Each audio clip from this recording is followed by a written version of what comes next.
All right. So as I mentioned, today we'll be discussing practicing resilience during the holidays, presented by Brandon Sam and I, your WellCats doctoral instructional assistants. Right. So my name is Brandon Ross, and one fun fact regarding the winter, I like to wear long johns or thermals, as I may call it down here. Basically, it basically keeps like your internal body temperature pretty warm during the frigid winters. So, I just love layering up, feeling warm. My name is Samantha Hatcher, and my fun fact, my favorite thing about the winter holiday season is when it gets to be like cool and crisp, kind of like today is. And then I like to have on those days just pair it with like a warm coffee in like my favorite coffee shops around town. I just love that feeling, the coffee shops and all the Christmas stuff is up. And then holiday instrumental music is what I study to during this time. So those are my favorite things. My name is Vita Wadier, and my favorite thing during the winter holidays is to bake cookies. I really enjoy baking, so I'll bake like 6 types of cookies. I think 2 years ago I made like over 100 cookies and just gave them out. And I like watching Christmas movies. So if y'all can put in the chat what your favorite winter holiday activities are.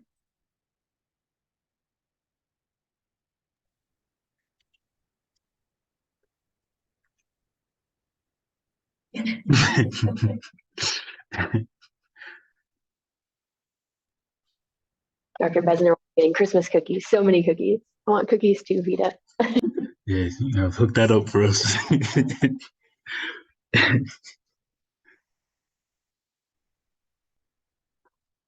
Christmas cookies and gingerbread houses. Yes. I'm with you on the warm drinks and the fireplace. Our new house doesn't have a fireplace though, which I'm so bummed about, but I'm with you. Ooh, football, yes. Nice. Cheesy holiday. I just watched the new Lindsay Lohan movie, holiday movie. If you need a good cheesy Christmas movie, that's a good, nice, cheesy Disney feel to it. She's back. Lindsay Lohan is recovered and she's well. So yeah. All right. I'm going to put that on my list. All right, so we'll continue on. Thanks for sharing.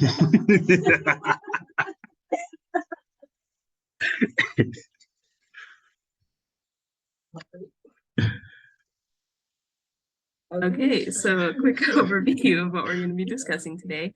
We're going to be talking about resilience, what it is, better understanding of it, stress as well, what that is, how it affects us, the types of stress and a better understanding of that, and then moving into how we can practice resilience, especially during the holidays, and lastly, a Q&A. Okay, so we're going to start with resilience or practicing resilience. Resilience is defined as the process and outcome of successfully adapting to difficult or challenging life experiences. Again, heavy emphasis on successfully adapting to difficult and challenging life experiences, especially through mental, emotional, and behavioral flexibility and adjustment to external and internal demands. Okay, so now what I want y'all to do, to think of a time in your life where you showed resilience, and once again, going back, really emphasizing when you were basically successfully adapting to the difficult or challenging life experiences. Okay, so I want you to think about that time, what helped you during that time, and then you could put your answers in the box.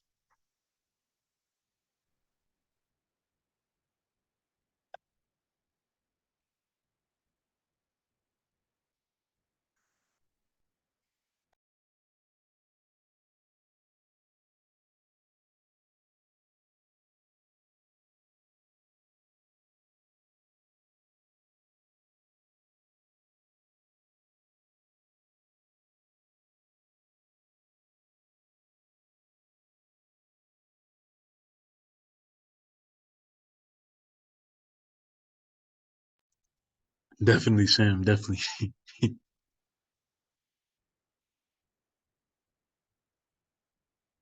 Yes.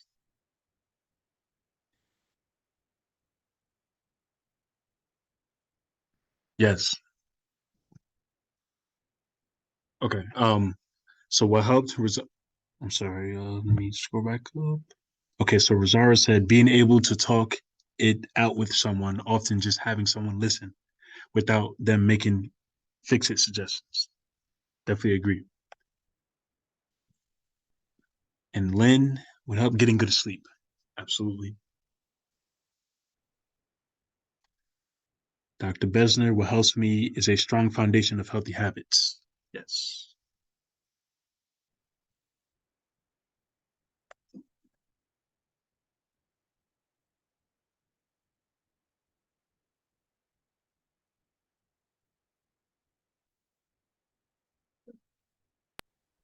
Okay, so now we are hopping into talking about stress.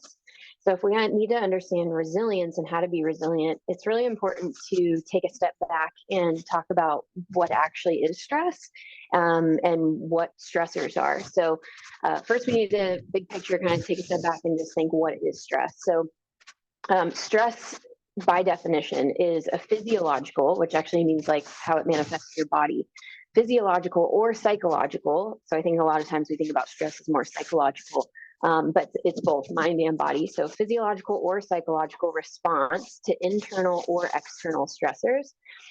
So you can create stress in your own mind.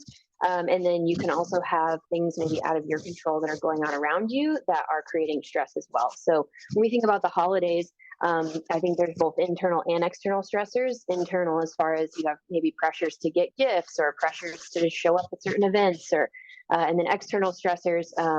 You could have maybe certain family members coming over that kind of irk you, or different demands at work and that kind of thing.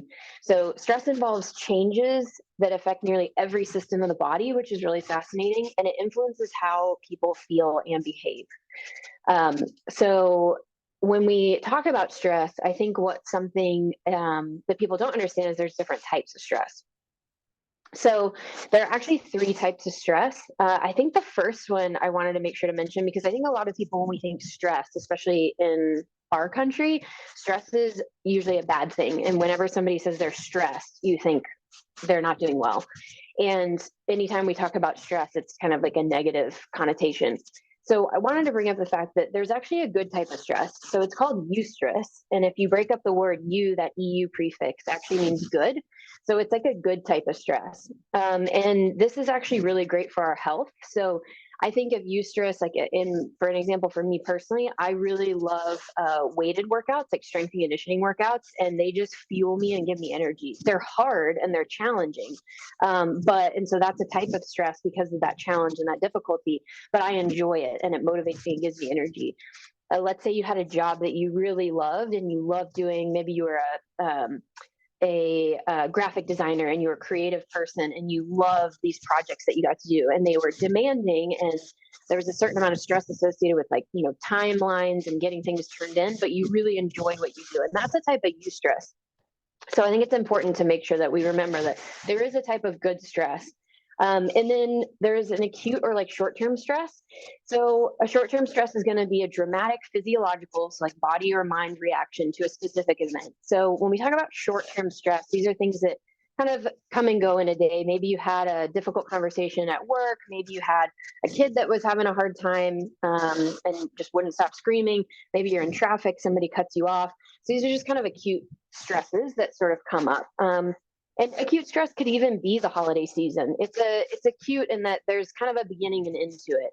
Once the holiday season is over, maybe that stressor kind of goes away, and then you sort of recover to your baseline. So that would be more of like a short-term stress. And then we talk about chronic or long-term stress. That's what we're trying to avoid. So chronic or long-term stresses, maybe not necessarily in the scope of like what we're talking about just for the holiday season. I think that's going to be more talking in terms of like short-term stress. But if we're not addressing, if let's say we're coming into the holidays with a ton of stress already on us, maybe you have a job that you're really struggling with, and there's no boundaries in your job, and everybody's constantly demanding things from you 24/7, and you have kids at home and a spouse that needs, constant attention, and you just are feeling drained all the time. Just being aware of that going into the holiday season, like you may not be and not have, that sort of mindset to be able to handle some sort of like acute stresses that come up. So just being aware of these differences is helpful as we start to like anticipate the holidays coming up. If you know that you're already in sort of a chronic stress state, maybe take it easy on yourself. Maybe don't say yes to so many holiday commitments, knowing that you're already in a state of stress. Whereas if you're fine and you're chilling and you're having a great life, knowing that like you'll probably be able to handle these short-term stressors of whatever's coming for the holidays, maybe easier than somebody that's under some sort of long-term stress. So just keeping that in mind is important as we move forward. So kind of like what I just talked about. So if we can kind of split these into two camps, we have like eustress, which is things that are a good form of stress. These are things that like energize us and motivate us. Eustress is challenging. So it is some sort of challenge, but it's one that gives us energy. You typically feel excited when you're doing something that causes eustress. Usually you have increased focus and performance. You have this sort of increased sense of self-efficacy, or like this means that like you feel like you have control over kind of what's going on. Like if you have this creative project that you're in charge of and you just feel like you are ready for this, you have the skill set for this, and you're excited for it, that can give you energy. That can be a really good form of stress. Distress is kind of what we're trying to avoid as much as we can. So anytime you're in distress, these are things that are going to trigger anxiety or concern. These are going to create these sort of just negative kind of yucky feelings inside of us. Also typically decreases our focus and performance. You're often like distracted by what's going on. And then it decreases your self-efficacy. So a lot of times when we don't feel like we're in control of the situation and sort of feel like helpless to what's going on around us, that can create a lot of distress as well.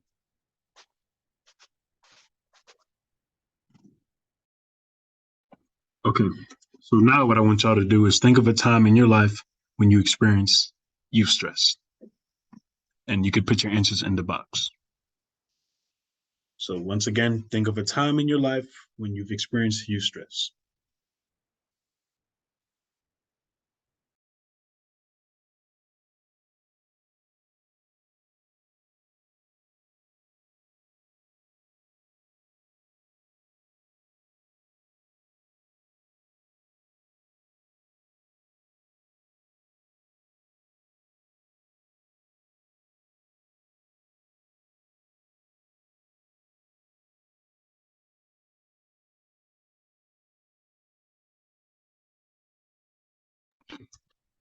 So Sam finishing a workout challenge at fitness studio. Nice. Dr. Besner playing games, sports, and managing daily work. Yes. Rosara, when I used to run 5 to 7 miles and I would reach the easy gear where I could run for miles. Yes. It was very stressful getting to that. Yes. Lynn, getting ready for an international trip. Definitely. Definitely.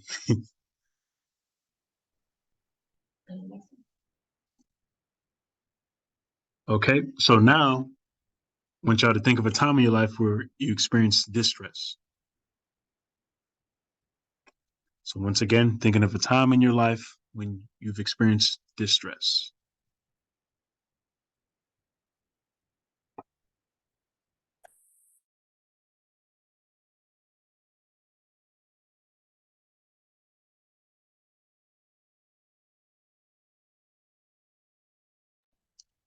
So was that the certification exam I had to prepare for?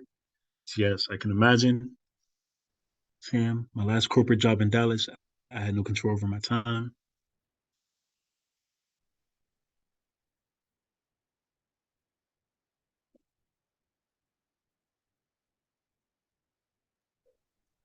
So even if you don't share into the chat, or maybe you have something more private that you know is causing you distress, but you don't feel comfortable sharing, just hold on to that, because we're going to revisit this at the end of the presentation and see if you have any sort of like solutions for times where you felt distress. So just kind of keep thinking about this as we go on. And Dr. Besner, any situation in which I have zero input or control? Yes.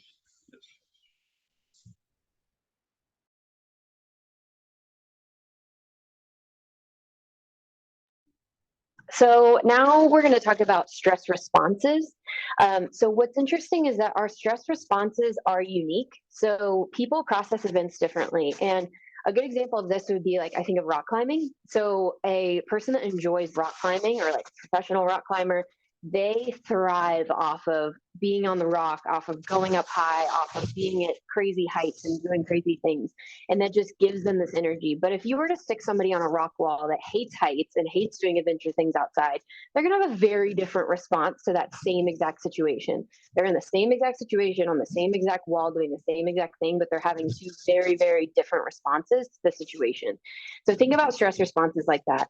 And this also helps going into the holiday season just to be more mindful that, you know, the people that maybe you're visiting or the people that you're around, if you're at a holiday party, some people may thrive in a holiday party environment, and some people that are more introverted or uncomfortable in big group settings, they may be a little bit more withdrawn and a little bit more shy, if you will, in that situation. And so it just kind of makes us more aware and like more mindful that not everybody's kind of going through all the same stuff, and not everybody's responding to situations the same. So just kind of being giving grace to those around you and the different situations you may find yourself in over the holidays, and also giving grace to yourself and recognizing that like something that maybe somebody finds really exciting and motivating may not be what you find exciting and motivating. So just acknowledge kind of what your stressors are, and that other people may have different stressors, and that's okay. Also, stress responses are adaptable.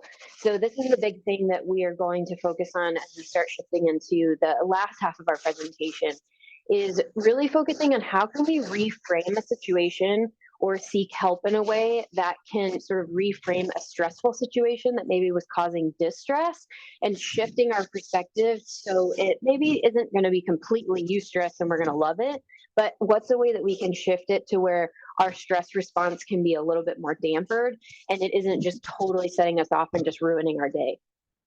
And then stress responses, as Dr. Besner had mentioned, they are very much influenced by our health and wellness decisions. So if we are setting ourselves up for success with having healthy health and wellness patterns throughout our day, so we've eaten well that day, we've taken care of our sleep, we've gotten our movement in for the day, we're going to show up to a stressful situation way better and in a better mindset than we would if maybe we showed up to that exact same situation underslept, underfed, not, you know, maybe we hadn't eaten well that day. And so just be mindful of like your stress responses and your health and how those two tie in together.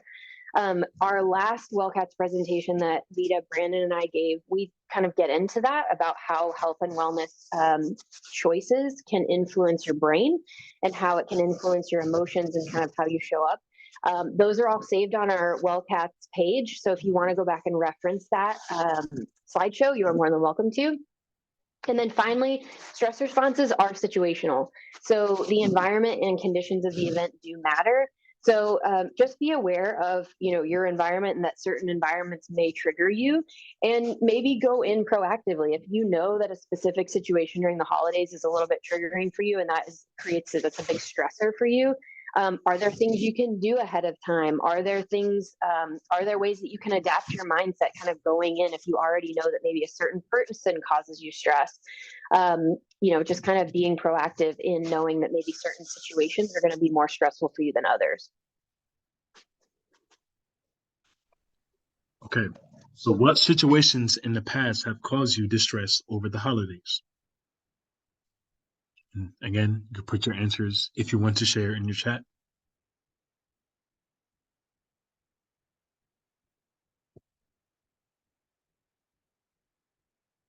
So once again, what situations in the past have caused you distress over the holidays?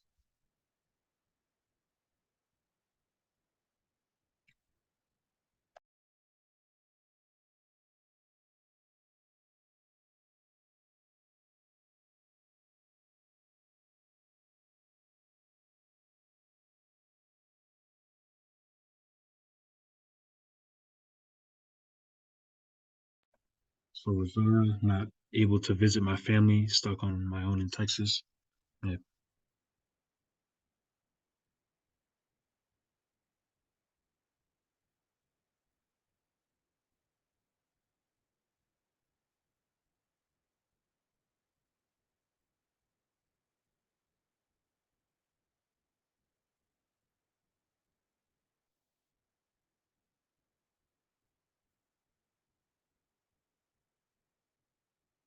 Visiting in-laws in West Texas with no access to healthy food options like I have at home. Yes. Dr. Besner, Travel, whether it be by air or driving, is stressful. Yes.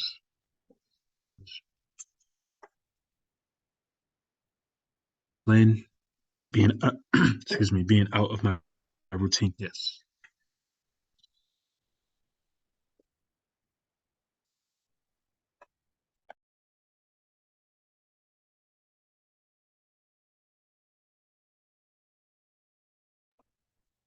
Having to listen to relatives whose views differ from mine.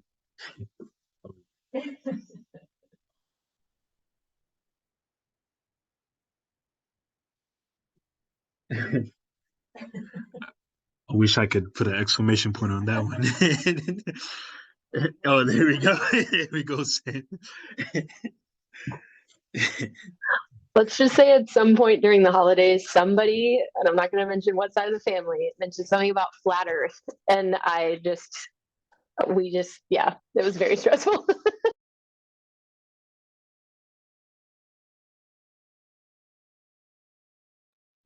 Just keep sipping that eggnog and everything will just not matter.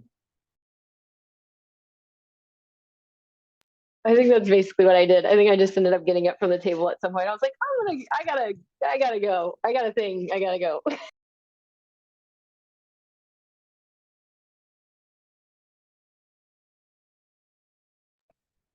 Sharing family time, trying to make everyone happy, even though it's not possible.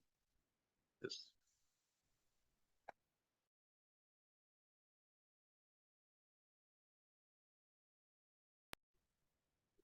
Okay, so now that we have an understanding of resilience and an understanding of stress, and how we're going to talk about how we can practice resilience as we experience stress. So some strategies for improving our stress response. Many of y'all already mentioned most of this list at the beginning. So exercising, eating healthy food, learning time management, setting realistic goals, getting more quality sleep, and making time for leisure activities. So we know that those are things that we can do to help mitigate our stress and kind of manage how our body responds to it and our minds respond to stress. The one that we're going to be focusing on mostly today is learning and practicing mindfulness. So mindfulness is us controlling our attention and controlling like what we give time to. So mindfulness is something that we can do more immediately. All the rest of this list are things that kind of take time to build up those habits, and definitely things that we should continue to work on. But we're discussing mindfulness as things you can work on kind of little by little because you can do things in the moment. So mindfulness is defined as an awareness of one's internal states and surroundings. So this concept has been applied to various therapeutic interventions to help people avoid destructive or automatic habits and responses by learning to observe our thoughts, emotions, and other present moment experiences without judging or reacting to them. So there are 7 pillars of mindfulness. And so that's kind of what we see in this definition is we're being aware of our present moment. We're just looking at it. We're being patient with ourselves with the moment. We're not judging it and we're just accepting it as it is. So some techniques that we can use to practice mindfulness include attention training. So that's focusing on something in the present moment. So as of now, I'm assuming most of y'all are at work, but you're here at this presentation and maybe you're multitasking, I don't know, but but one example of attention training would be like you completely focusing on this presentation and kind of using this and experiencing this moment as your present moment, not thinking about work, not thinking about all the other things that you have to do later today, but just focusing on this. That could also, attention training could also be you focusing on your breath or focusing on a point on your body. The next thing is choice versus compulsion. So as the definition talked about, mindfulness is to help us avoid those automatic habits. So an example of this is like we get into situations or we're just sitting down or literally anything and we just kind of pull out our phone automatically. And so we continue to do that. And then we spend hours on Instagram or TikTok or Facebook or whatever, instead of making the choice about how we're going to use our time. And that again comes into time management as well. And so we have to notice those situations and be able to shift into, okay, this is something that I always do. This is something that's automatic for me, but what if I do something else, or why am I doing this, or just kind of addressing that situation as it is. The next thing is a body scan. So body scan can look like us addressing our body and kind of noticing where we're experiencing tension in our body, or where we're holding our stress in our body, and kind of focusing on that. I think something else that could be is like a relaxation technique. And so that's kind of where you tense your whole body and just slowly relax it, piece by piece or body part by body part, and kind of just addressing how your body is feeling. The next thing is mindful listening. So again, this presentation, y'all are very focused on me talking right now and listening to every word I'm saying, just hanging on to every word, and really taking in how you can continue to be mindful throughout your holidays. And so I know a lot of y'all mentioned like family, having to listen to people that you don't want to, and sometimes like those situations might require us to just mindfully listen, instead of like compulsively reacting, just kind of sitting in it. And a lot of times you're not going to change their mind. So just like Rosario said, sip on your eggnog and just listen to them talk. Instead of judging them, exactly. And so the next two are SBNRR, which is stop, breathe, notice, reflect, and respond. And then the last one is RAIN, recognize, acknowledge, investigate, and non-identify. And so again, going back to those pillars that I kind of mentioned, acknowledging the moment, accepting it, and not judging it, sitting with it. And so these are what these two techniques are kind of helping you step by step, is just to stop and focus on that moment, reflect on what that means, and just kind of sit with it instead of immediately reacting to it.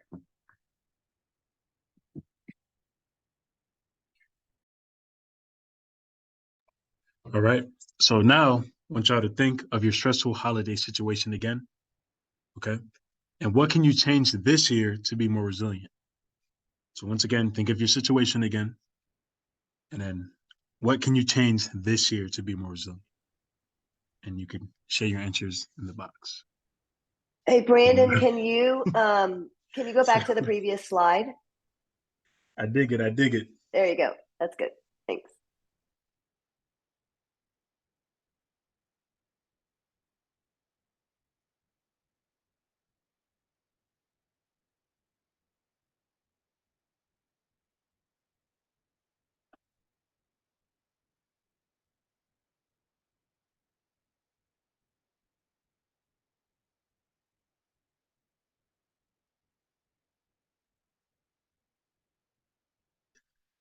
Listening to relatives and not reacting to what they're saying, but just listening to be curious as to their thoughts, perspective. Yes. This was our seriously body scan. I just now did it for my tense neck in the rain. Nice. I'm willing to try the rain technique if I'm being mansplained.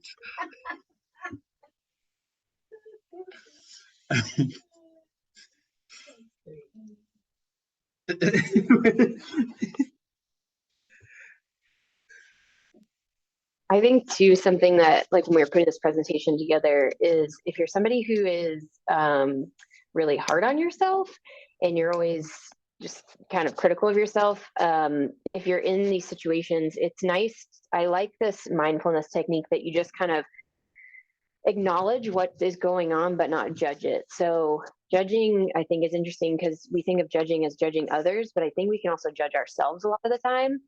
And like, I shouldn't be reacting this way, or I shouldn't be thinking this, instead of just acknowledging, all right, this is the thought, this is how I feel, and just sitting with it and not fighting it and just being okay with that. And I think that's something that when I was putting this presentation together, I think that was something that I made a challenge for myself to do better on, is just to acknowledge how I feel, but not judge it and do anything with it. Just reflect on it and let it be.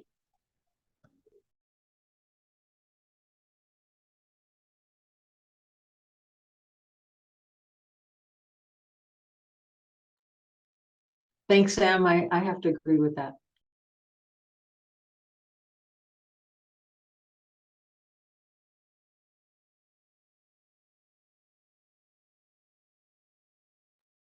That includes flat Earth, right?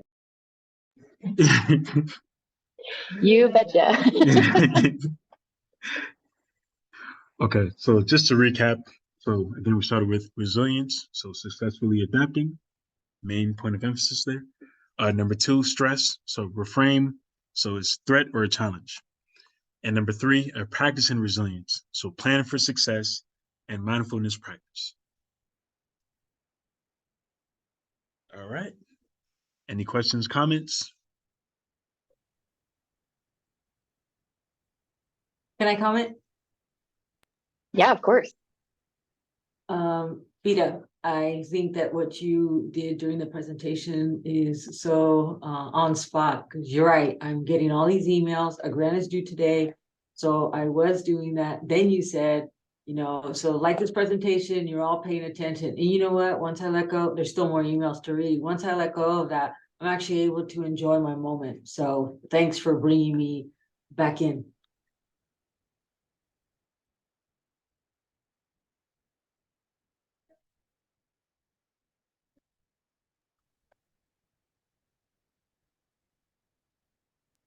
I think that's I'm the blessing and curse of technology is I think we see it in our class. Like you can be in class and be present for class and be present to what the professor is saying. And really I'm in ortho class, so I'm going to learn ortho.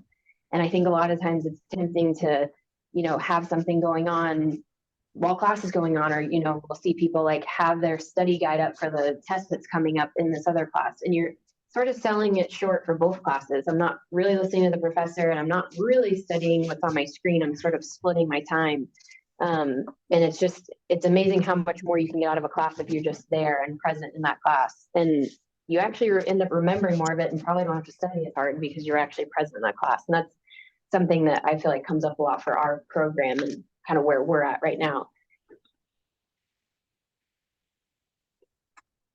And honestly, it really is, I can't speak for everyone, but I'm going to guess I'm speaking for everyone.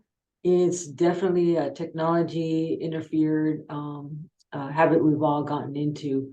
And it's, again, a habit. So it's really hard to break. And I have to fight with knowing that the expectation is I need to respond to that, because if I don't, then I'm research coordinator for other people, and I have 2 other grants that are due tomorrow, and that's going on too. So I do have that fighting urge of, if I don't address it now, it's just gonna dogpile, kind of like coming home to a sink full of dishes. If you don't chip away at them, that pile gets high. I do feel that way with these emails, and yeah, but you're right. I probably would get so much more out of whatever it is I'm dealing with, a meeting or presentation like right now, or even our walks. If I could just let go and learn, again, a habit, learning to get into and accustomed to being present. And it's not that easy.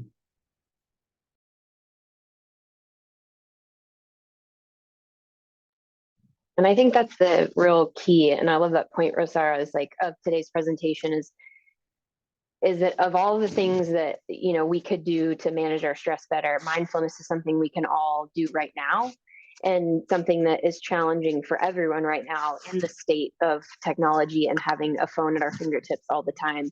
It's very easy to have split attention all day long. You could go a whole day without ever being present in what you're doing, and just being on your phone or switching or multitasking and task switching.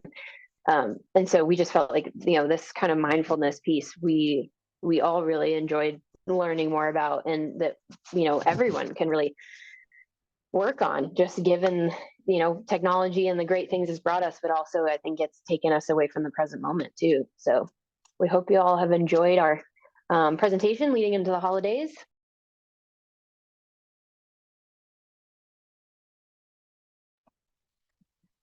It's not stress that kills us.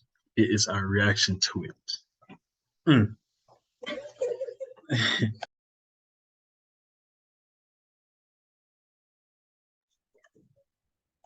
Yes, Rosar, we're recording it, and then we'll be posting it on the page where they save all these presentations, so you'll be able to access it later.